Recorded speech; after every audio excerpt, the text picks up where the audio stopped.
Sorrynya nggak barasan, nggak takuti sampai di dada. Types of wood joints.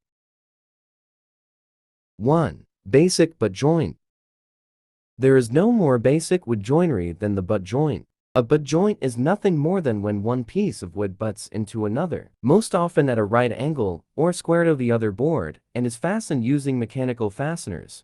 This type of joint is often used in wall framing on construction sites. Learn tips for using a butt joint as well as when to choose another wood joinery type.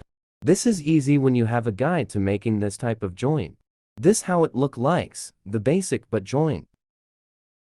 2. Mitered butt joint. A mitered butt joint is nearly the same as a basic butt joint, except that the two boards are joined at an angle instead of square to one another. The advantage is that the mitered butt joint conceals the end grain, making it more aesthetically pleasing. The mitered butt joint, on the other hand, isn't very sturdy. Mitered joints are created by uniting two pieces of wood with angled ends. When a workpiece is square or rectangular, the two mating pieces are cut at 45 degrees on the ends, so that when butted together they form a perfect 90-degree angle. However, miters can be cut at varying angles on an irregularly shaped workpiece with a non-rectangular geometry. An 8-sided picture frame, for example, will have 8 45-degree angles, with each segment of the frame mitered at 22.5 degrees. A 5-sided picture frame, on the other hand, will have 5 angles of 72 degrees each, mitered at 36 degrees for each segment of the frame. A butt joint, in general, is not a very robust kind of joinery, and mitered joints are no exception, as they lack interlocking parts and are frequently held together solely by wood glue. Cutting very exact angles so that there is good contact along the cut faces of both pieces of wood is the most critical aspect of a good mitered butt joint.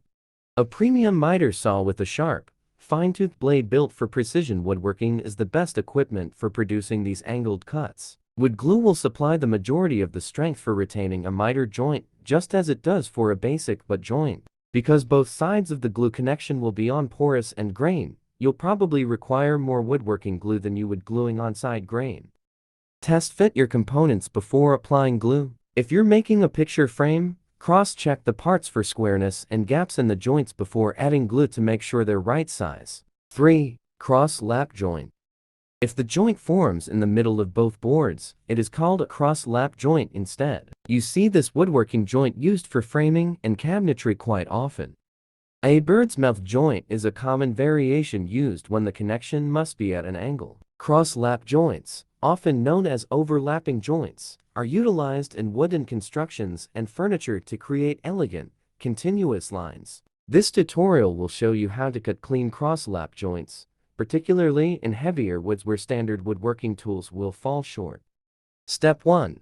Measure and mark for cross-laps. The first step in cutting cross-lap joints is to very accurately lay out their location. The beams in this wedding arbor need to overlap 6 away from the ends of the framing members. So, to begin with, use a square to mark straight lines 6 away from the beam ends. You can then use a scrap piece of the 4 for material to mark the other side of the joint. Using the actual material for reference, rather than relying on measurements, will often result in creating tight joints more effortlessly. Step 2. Set saw depth. In order to function properly, cross-laps need to be exactly half the depth of the material you're working with. This way, when you couple them, they will nestle together on a parallel line. Step 3. Cut cross-lap perimeters.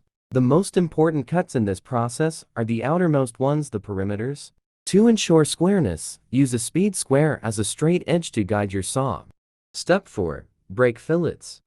The standing fillets are very weak, especially since they are produced by cutting across the wood grain. You can break one out with your fingertips, but it's faster and more fun to break them all at once. Step 5. Clean cross-lap. The floor of the cut will still be very ragged, with some fillet bases standing higher than others. Step 6. Check for fit. When the floor of the cut is smooth, use your block to test the cross-lap for fit. If the joint still feels too tight, you can widen the cross-lap just a bit by making one more pass on the cheek with the circular saw. 4. Dado joint. The dado joinery method is similar to a tongue and groove joint.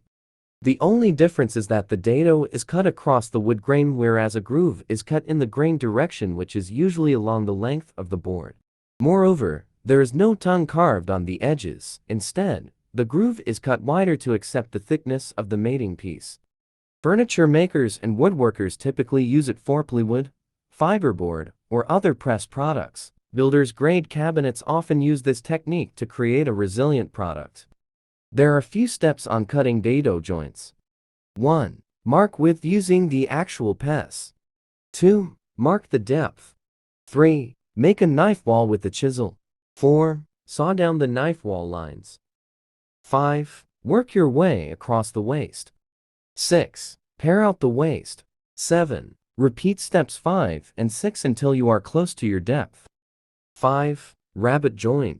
Woodworkers form this joint by forming a recess into the edge of the timber. It looks like the protruding edge from a tongue and groove joint, except it only has one side cut from it instead of two. This technique allows a flat piece, such as the back of a cabinet, to sit flush with both sides for a seamless finish. A variation of this joint is the dado rabbet. There are 4 steps of cutting the rabbet joint. 1. Set up the dado stack. When working inside of the saw, always make sure it is unplugged. Swap out the regular saw blade to a dado stack. 2. Set up a sacrificial fence. Lower the blade completely and clamp a sacrificial fence to the rip fence to ensure that the cut goes through. 3. Run a test cut.